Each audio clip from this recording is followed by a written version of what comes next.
जाको प्रभु दारुण दुख देहि, ताकि मति पहले हर लेहि। जाको विधि पूरन सुख देहि, ताकि मति निर्मल कर देहि। जय श्री राम। अयोध्या राम मंदिर चढ़ावा चोरी। लाखों हिंदू आहत हैं, करोड़ों। आज तो वो भी बोल रहे हैं जो राम के अस्तित्व को ही नकारते थे, जिन्हें लगता था कि राम एक काल्पनिक कहानी है, आज वो भी उस पर बातें कर रहे हैं। बहुत हितैषी बन के बातें कर रहे हैं, ऐसा नहीं, और होना भी चाहिए।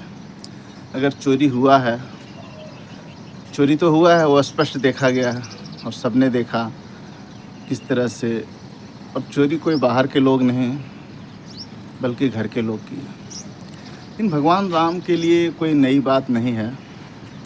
कल राज्याभिषेक की तैयारी है और उनके घर में ही षड्यंत्र रचे जा रहे थे।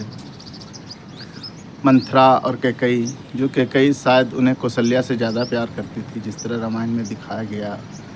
हमने जो सुना है अब तक कहानी कि कैकई राम को किसी भी मायने में कौशल्या से कम प्यार नहीं करती थी, बल्कि सबसे ज़्यादा प्यार और सबसे करीब अगर भगवान राम किसी के साथ रहते थे तो माता कैकई के साथ रहते थे। तो उन्होंने ही भगवान राम के लिए वनवास मांग लिया। दोस्तों, ये जो चढ़ावा चोरी हो सकता है इसमें भी कुछ, मैं ये नहीं कहूँगा अनिल मिश्रा जी गलत आदमी हैं या जिन्होंने भी चढ़ावा चोरी किया वो सारे गलत हैं। क्या है, गलती हुई उनसे, वो गलत हैं नहीं हैं, क्योंकि गोस्वामी जी ने लिखा है, जाको प्रभु दारुण दुख देहि, ताके मति पहले हर लेहि। जो मति है वो पहले ही माता सरस्वती ख़त्म कर देती है। तो पता नहीं उनके दिमाग में क्या था, कैसे था, कोई षड्यंत्र है, क्या है, वो जांच का विषय है, जांच हो रहा है, अब बहुत जल्द क्लियर होगा। जो चढ़ावा चोरी हुआ है उसके एक एक दोषी पकड़े जा रहे हैं धीरे धीरे, और उम्मीद करते हैं जो बचे हुए हैं वो भी पकड़े जाएंगे। तो भगवान राम, अयोध्या जो राम मंदिर है फिर एक बार निखरेगा और पहले से ज़्यादा अच्छे रूप से निखरेगा, क्योंकि कैकई और मंथरा जो है उनकी कुटिल बुद्धि कुछ क्षण के लिए ही माता सरस्वती ने हरा था। बाद में वही कैकई बहुत पछता रही थी। तो हो सकता है जो चोरी किए हैं सज्जन लोग, जिन्हें पूरी दुनिया दुर्जन मानते हैं, सज्जन मैं इसलिए कह रहा हूँ क्योंकि अगर बात राम के घर की है और राम से जुड़ा है, तो भगवान राम ने भी कभी माता कैकई को गलत नहीं माना था और ना ही उन्होंने मंथरा को गलत माना था।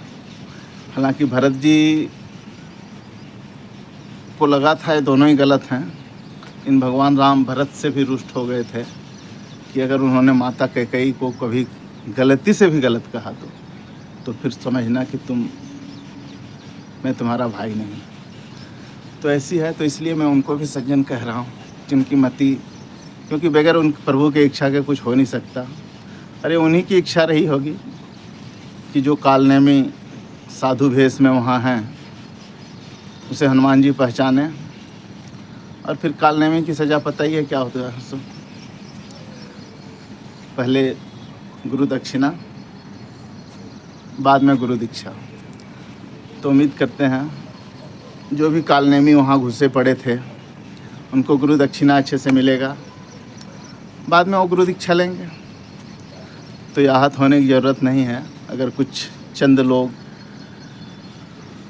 भगवान राम के घर में साधु भेष में घुस गए थे, तो ऐसी कालनेमी को आते जाते रहेंगे। हर काल में हुए हैं, इस काल में भी होंगे। लेकिन वहीं पे विभीषण जैसे भी निकलेंगे जो राक्षस थे लेकिन भगवान राम के परम भक्त थे। वेद सुसैन जैसे भी निकलेंगे जो रावण के दल में थे, लेकिन उन्होंने अपना कर्तव्य याद था कि हम डॉक्टर हैं तो हमारा क्या फर्ज है। तो ऐसे ही बहुत सारे लोग आएंगे, अभी और भी सामने आएंगे। जो भी होगा बहुत अच्छा होगा। धन्यवाद। जय श्री राम।